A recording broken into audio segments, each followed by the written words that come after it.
doesn't work without the pom-poms, man. Oh, I forgot I left him at home. Yeah. This is a good song. We just did a session. Crafty wants to chat with me after a session. We're a little bit sweaty because we just did a cool track. Well, can't tell you. We'd have to kill you. It was a good song, eh? Andy sang.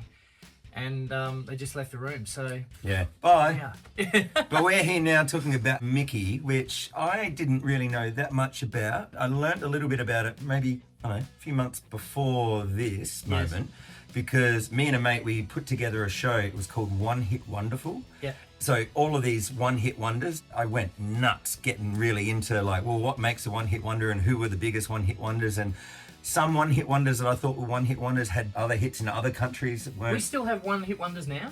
I suppose that we do, don't we? Probably. I guess it would be felt in a different way because, you know, everything's so diluted now. That's right. There's so many people competing with each other, and, you know, in the 80s, one-hit wonders really were poking out because there wasn't so much competition, and I think MTV started to change things as well. I mean, this song had a clip that was also pretty great because, you know, I think it was pretty attractive look. Cheerleader, you know, with pigtails and sort of rocking it out. It had that Joan Jett sort of vibe. Except fully dancer in comparison. That's right. Yeah. In the day, it was rated as a punk rock new wave, I think they were calling it, right? Yeah, so, yeah. Where electronic pop stuff like Depeche Mode and things were coming out. So there was a lot more electronic music.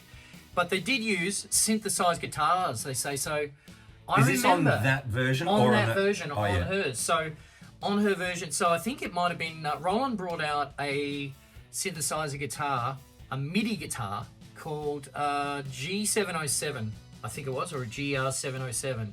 There was a bass as well version, and it had this weird sort of thing. Perhaps that was what they were using. I knew that there was a bit of that going on. So perhaps Roland GR707, Roland guys? If it's the same one that Flight of the Conchords used, brings it out, it could be a different one. Sort of a but crossbar. he says, I bought it from a pawn shop in the future. It's like a guitar looking guitar. It was great. Yeah.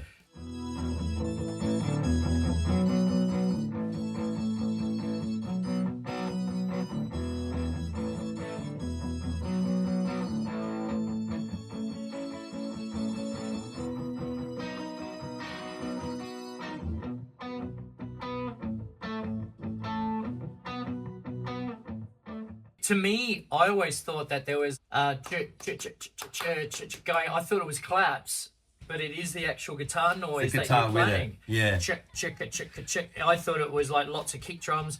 You know, as a producer, I was listening to the song going, okay, we've got Nicky and Akasha, and we've got the band. How am I going to mix this? What other elements do I need? Do I put samples on the keyboard?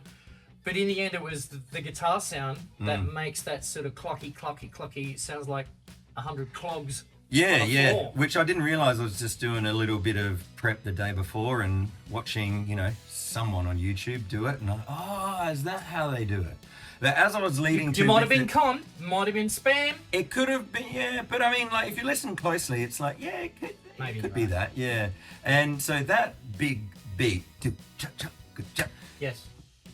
Funnily enough, with it, spoiler alert, if you want to come and see this One Hit Wonderful show whenever we do it again, but we started that beat, and then me and my mate, we both go, oh, I know what song it is. And he starts singing, come on, feel the noise. And I go, we're not gonna take it. And then, oh, wait. Oh, Mickey, you're so fun. Because it's the same beat. More. You're young. There was a ton more before that. It used to be called a jazz rock beat. Doom da da da da da da. Oh, sweet pea, come on and dance with me. Come on and dance with me. Anyway, a million songs before that, jazz rock beat, and look, this speed, the tempo, everything is scientifically perfect for me. I mean, of course, you guys watch the video, that's why you're watching this behind the scenes chat. How good is Nicky and Akasha? I was just like trying to pick a take, watching the takes, and this mum and daughter is just crazy the way that they're bumping into each other. They've made moves, and there's pom-pom stuff going in their noses, and I'm glad that they had the extra t-shirt spare. Hey, it look, wasn't mine. I think it works really well. You know, we can probably expand the audience a little bit, you know, if you know what I'm saying. Speaking of the takes, which one did you end up picking? What was the best? the last take. Last the last one? take was the one. Yeah. There was a lyric slip in another take, only because Akasha is really young and she missed a word. Otherwise, it was a great one, but right at the end, she had a sort of a, oh, I screwed up face. As sometimes you do when you finish and everyone's going, yeah, and one person's going, oh, right? Let's just talk about how good's the songwriter in this. I mean, we've never ever done another one of his songs on this channel, or have we? We've done a ton of these songs. So we're talking about Mike Chapman. Mike Chapman was born in Nambour. I used to live on the Sunshine Coast, and I grew up on the Sunshine Coast. I worked in a music shop for years there, so chances are Mike Chapman probably walked in that shop and I was like 17 years old, and he would have said, oh, no, I wrote a whole ton of songs, and I was thinking like, are you gonna buy anything, mate, or get out of here, you know, you loser? I'm sorry, Mike, if that happened. I'm so sorry. You know, I mean, respect, mate. But yeah, he's 77 and still alive. Mike, if you're watching this, you're a bloody legend, mate. Because not only was he a good songwriter, he's also quite a big, successful producer, right? That's right. Produced My Sharona for the Knack as well. So we've done that one. Simply the Best. Yes, for Tina Turner. Yeah. A ton of songs of Blondie, Susie Quattro, Smokey. He wrote a ton of songs for Smokey and Susie Quattro. Can the Can and stuff like that. Like the biggest songs that you... And Smokey, the biggest songs, Don't Play Your Rock and Roller to Me, and Living Next Door to Alice. The Sweet, I think it was Fox on the Run. Yeah. Ballroom Blitz. Yeah.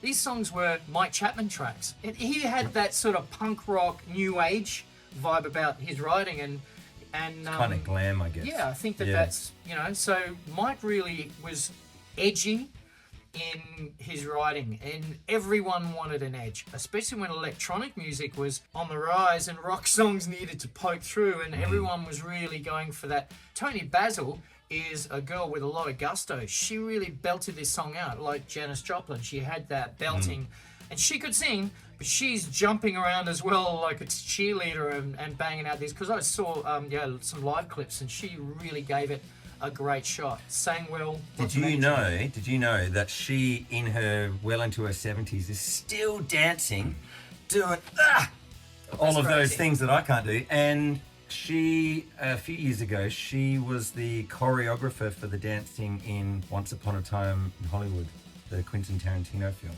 Well, that's fantastic. So didn't sit back and go, oh, well, done that. Oh, I'll just be a one-hit wonder and live on the beach. That's fantastic. Hey, look, you know, I'm glad we did this song. A lot of people think that it's a cheesy throwaway number. It wasn't easy to record getting it exactly right. The girls worked out their own moves and everything as well, and they had great outfits, and they sang it and performed it great, but the band still had to be very tight. And with you roaming around, and we decided you were going to interact at a point, and you know, there's lots of moving parts, and even My Sharona was another one like that. You really need to be really tight, and there's only one guitar player as well, so you know what I mean? There's a lot going on, so great work there. Yeah, I remember learning this song, Hey Mickey, thinking, oh yeah, it's quite simple. And then, of course, you get here and plug in, and you realise, it's not really. There's the moving parts thing that you talk about, but stuff gets real when the record light's on and you go... A lot of the songs we do are like that, and this is the point about how we're producing these songs in here. Look, we're having fun and you're being entertained, that's great. But these songs have been butchered down the pub by a band who thinks it's easy. And a lot of times songs get a bad rap because we've seen them flogged in the corner really badly. Do you know what I mean? Oh, yeah. But these songs, when you do them properly with a bunch of guys who really do know each other, we may not have played the songs together. We didn't, right? We do this all the time, but it's you get to know each other and your moves and be able to preempt it and glue together. That's really the key, and really getting it right in the little details, and then me spending the time afterwards to find that sound, pulling a part of the original into those first few bars so that we all listen and go, oh yeah, that's that song.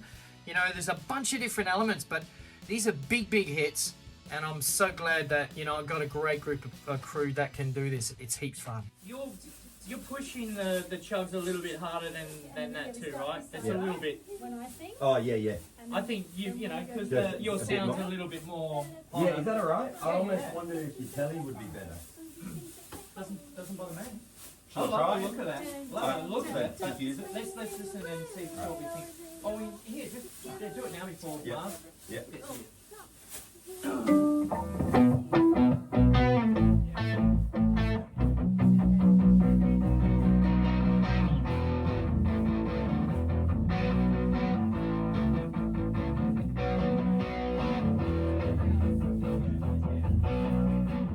I've got to say, since coming along like the last 2-3 years to hear regularly where it might be a song that you've played for a while, it might be a song I've never heard before, never played before, I'm getting much more used to being in the mindset of, oh, I better really listen to this properly and learn it properly, because, you know, sadly there's been times in the past where I've been guilty of I've been the guy at the pub in a group or by myself where playing it for years wrong.